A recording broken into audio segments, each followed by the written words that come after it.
It was the summer of 1945.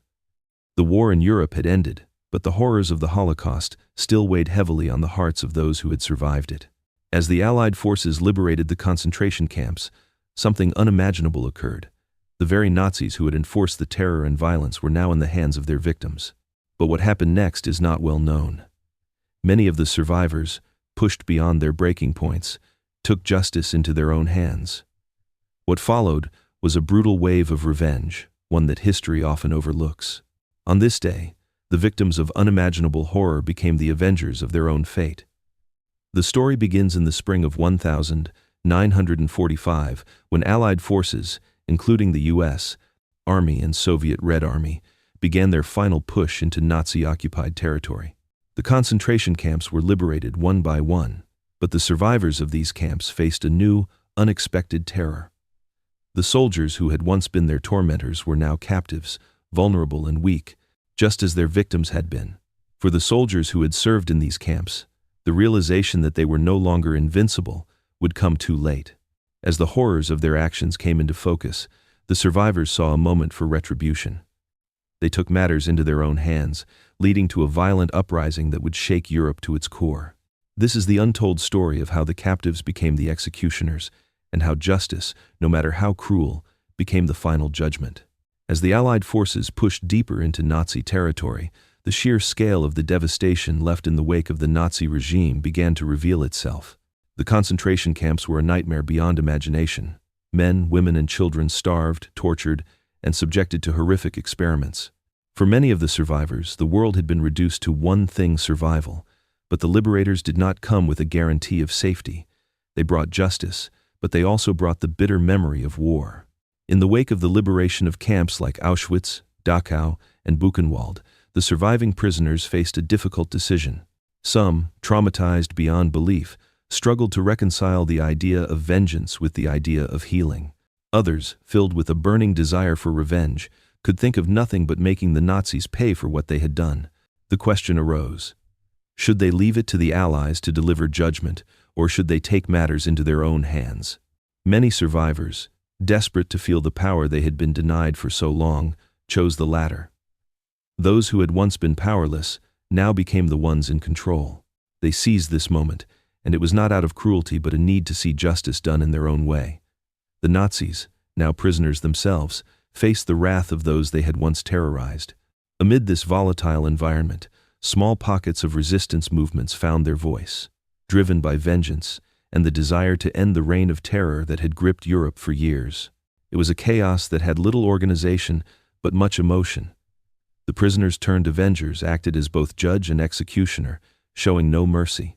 As the days passed following the liberation, the camps became sites of both solemn reflection and harrowing violence.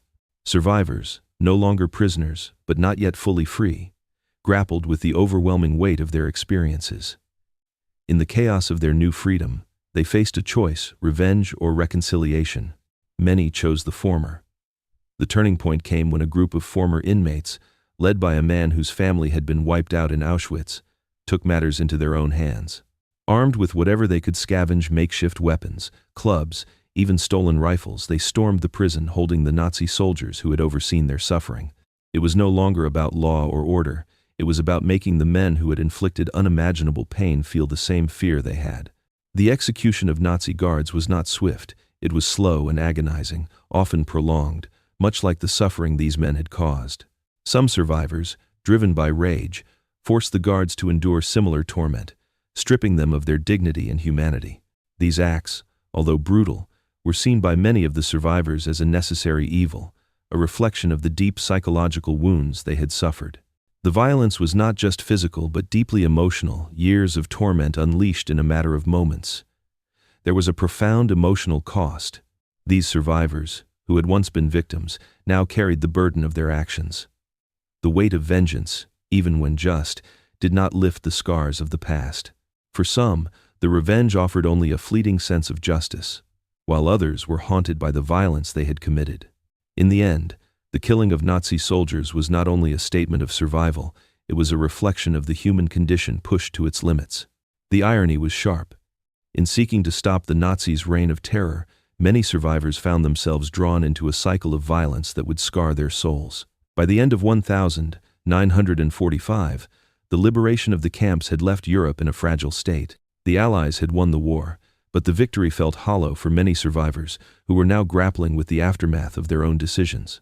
The faces of the Nazi soldiers they had killed still haunted them, just as the memories of their own suffering never fully faded. As the immediate violence began to subside, the reality of what had happened sunk in. Many of the survivors, now in charge of the very places they had been held captive, tried to rebuild their lives. Some found solace in the knowledge that justice had been served, while others wrestled with the moral implications of their actions. Despite their freedom, they were still prisoners to the trauma of their past. The Allies, for their part, were quick to secure their positions and prepare for the post-war rebuilding of Europe. The Nazi soldiers who had survived the initial retribution were taken to Allied camps, where they faced trials and sentences for the atrocities they had committed. However, many survivors could not wait for the slow processes of justice. They felt the need for immediate retribution, and in their hearts, they felt that it was only right for them to deliver it. In the months following the liberation, the world began to process the magnitude of what had happened. The Holocaust and the aftermath of Nazi oppression were not only a matter of physical devastation but of psychological destruction. The survivors, though free from their captors, carried the emotional weight of their decisions and their suffering with them.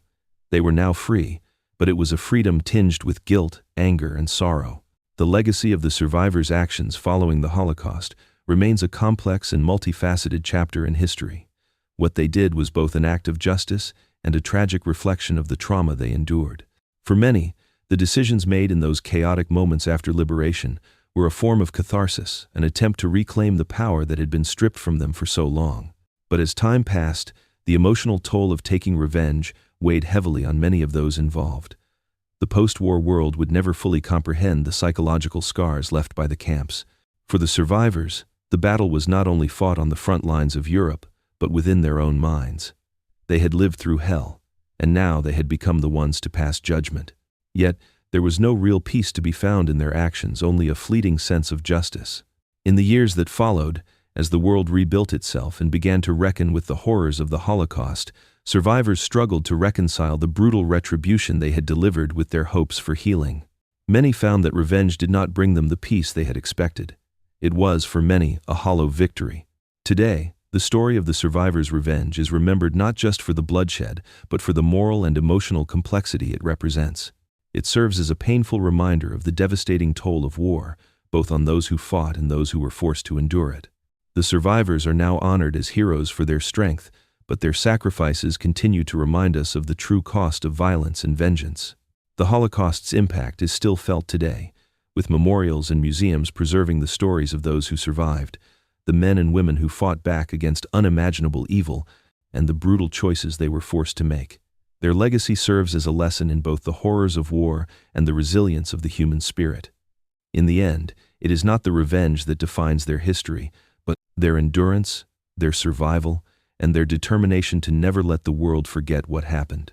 As we reflect on these events, we are reminded that history is not just a series of battles fought, but the stories of those who lived through them, who struggled, sacrificed, and shaped the future in ways we will never fully understand.